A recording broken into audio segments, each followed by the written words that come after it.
이번 시간부터는 이제 전체적으로 저희가 4과목을 배웠었죠. 이제 기초 동물 보건학, 예방 동물 보건학, 그리고 임상 동물 보건학. 이제 마지막으로 이제 동물 윤리와 관련 법규까지 이제 배웠었고, 이제 예상 기출 문제를 이제 같이 풀었었고, 이제 마지막으로 저희는 실전 모의고사를 같이 풀어보고 정리해보는 시간을 가질 겁니다. 제 첫 번째 내용부터 한번 보도록 할게요. 네, 1번 이제 기초동물보건학 내용입니다. 이제 저희는 이제 문제를 풀 때 전체적으로 이제 200문제가 진행이 되죠. 이제 시험 볼 때 200문제가 이제 200문항이에요. 제 200문항인데 저희는 1, 2교시 나눠서 시험을 봅니다. 1, 2교시 나눠서 시험을 보게 되는데 이제 1과목, 2과목, 3과목은 이제 60문제씩 1교시가 이제 120문제를 푸는 거고요. 1과목, 2과목 120문제를 푸는 거고, 이제 2교시에 대해서는 80문제를 풀게 돼요. 이제 3과목 임상동물보건학하고 이제 마지막에 관련 법규 이렇게 20문제 다 포함해서 80문제 이렇게 풀게 되는데, 이제 모의고사 안에서는 제가 총 120문제를 넣었습니다. 이제 200문제를 다 채우지는 못했어요. 이제 만약에 개정판이 나오게 되면은 더 문제를 이제 더 늘릴 그런 계획은 있는데, 이제 최대한 이 실전 모의고사 안에서 이제 그 헷갈리는 부분이나 그 헷갈리는 부분에 대해서 다시 암기를 하시고, 이제 만약에 문제풀이에 대해서 문제풀이 할 때 이제 아는 내용이 나와서 이제 보기를 하나씩 지울 수 있는 부분이 됐으면 좋겠습니다. 이제 1번 먼저 보도록 할게요. 다음 중 개와 고양이의 생리적 특성을 사람과 비교한 것으로 옳지 않은 것은 이라고 적혀져 있습니다. 이제 보기를 보면 개의 맥박수, 호흡수, 체온, 혈압에 대해서 나와요. 이제 다시 한번 정리를 해볼게요. 이제 고양이, 그리고 개, 그리고 사람이 있었죠. 이제 첫 번째로 체온, 호흡, 맥박, 그리고 혈압이 있었어요. 이제 고양이 같은 경우, 강아지 같은 경우에 체온이 사람보다 높을까요? 이제 사람은 이제 37도가 보통 온도죠. 이제 강아지나 고양이 같은 경우에는 이제 보통 38도에서 39도 정도. 강아지도 38도에서 이제 39도 정도. 39도보다 더 위에 올라가면 이제 그 점점 더 높을수록 고열이 되고, 그리고 37.5도보다 낮으면 저체온증이 온다라고 말씀을 드렸습니다.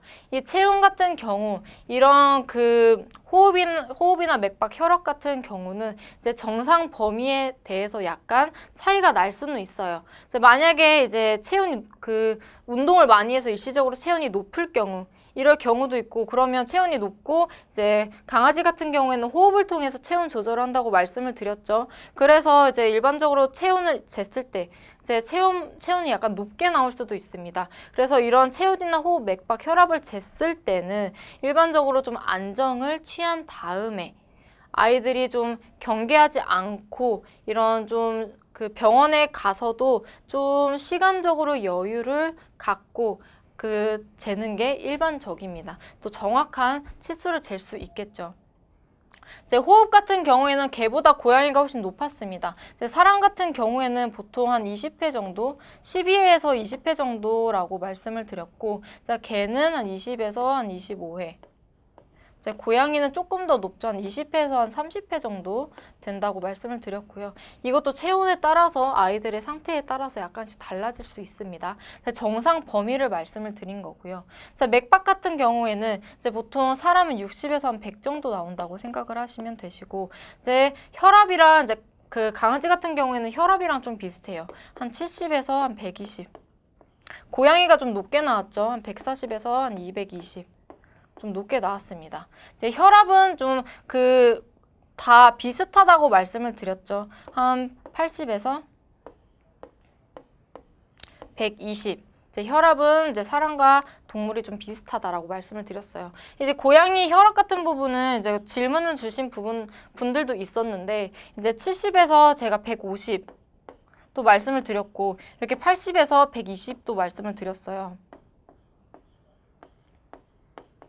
그 고혈압 같은 부분, 이런 혈압 같은 부분에는 약간 그 좀 수치가 몇 이렇게 딱 정해져 있진 않아요. 이제 혈압 같은 경우에도 아이들이 많이 긴장하다 보면은 혈압이 좀 올라갈 수 있는 부분이 있기 때문에 이제 만약에 80에서 120이 나왔다 하면 이것도 정답이고요. 이제 70에서 150 이것도 정답이에요. 딱 이렇게 그 다양한 책들을 보시면 이런 그 딱 수치가 정해져 있지 않고 약간씩 다릅니다. 이제 수의사분들이 진료를 진행하시면서 이제 본인이 생각하고 있는 정상 범위가 약간씩 다르다고 이해가 돼요. 다르다고 이해가 되고요. 이제 만약에 지금 180에서 120을 이제 중점으로 이제 이해하시고 만약에 여기서 약간씩 차이가 난다. 좀 70에서 120 이렇게 나와도 정답이고 약간 조금 높아도 정답입니다. 일반적으로 그 고양이의 혈압 같은 부분에서는 이렇게 170 이상이 되면 고혈압으로 분류를 하거든요. 이렇게 이해하시면 될 것 같아요. 그 밑에 사항으로는 약간 혈압이 높지만 정상축에 속하는 그런 부분이다. 이렇게 이해하시면 될 것 같아요. 이제 대부분 이렇게 80에서 120 이렇게 사람과 비슷한 부분을 차지하고 있다라고 이해하시면 될 것 같고요. 이제 문제 한번 보도록 할게요. 이제 정리를 하면 이제 체온, 호흡, 맥박 같은 경우에는 사람보다 높고 이제 혈압은 사람이랑 비슷하다라고 생각하시면 될 것 같아요. 이제 첫 번째, 개의 맥박수는 사람보다 높다. 이제 옳지 않은 것을 고르시오죠. 맥박수 사람보다 높고요. 고양이의 맥박수 사람보다 높고 개의 호흡수 사람보다 높고요. 고양이의 호흡수도 사람보다 높죠. 자, 고양이의 체온은 사람보다 높다. 일반적으로 동물의 체온은 사람보다 높습니다. 자, 개의 혈압은 사람의 혈압보다 높다. 혈압은 비슷하다고 말씀을 드렸죠.